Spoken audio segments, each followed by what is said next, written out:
In Gnome Hollow, you'll be a gnome and their partner growing a communal garden full of mushrooms using paths from garden tiles. You'll be completing rings and claiming them with one of your gnomes, gaining you mushrooms.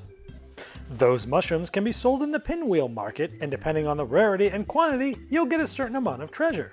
Like these 4 pink mushrooms for this crystal worth 5 treasure points. But you have to anticipate your opponent's motives, because once more than 2 mushrooms of a certain type have been sold, they cannot be sold again.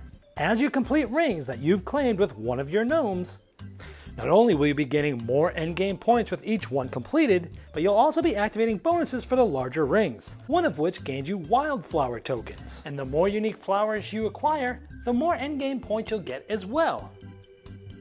So you're trying to balance completing and claiming rings, collecting and selling mushrooms to gain treasure, and collecting unique wildflowers to win and get the mayoral red cap token to show for it.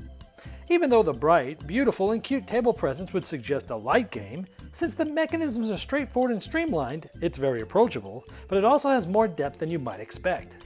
Even what appears to be simple decisions like which 2 tiles to draft and place becomes quite a puzzle as you're trying to collect sets of specific mushroom types, and they come in different rarities.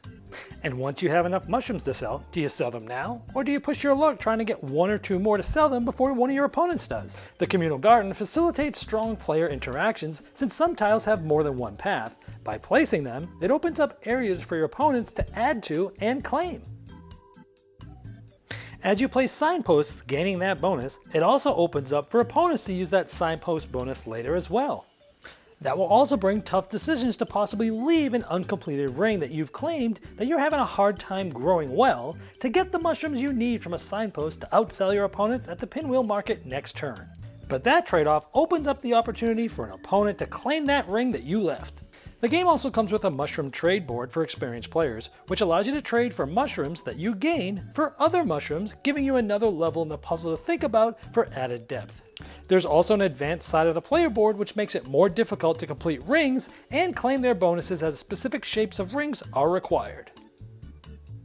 Gnome Hollow is for 2 to 4 players, takes 45 minutes to play, is for ages 12 and up, and is published by the Op Games, so click the link below to learn more.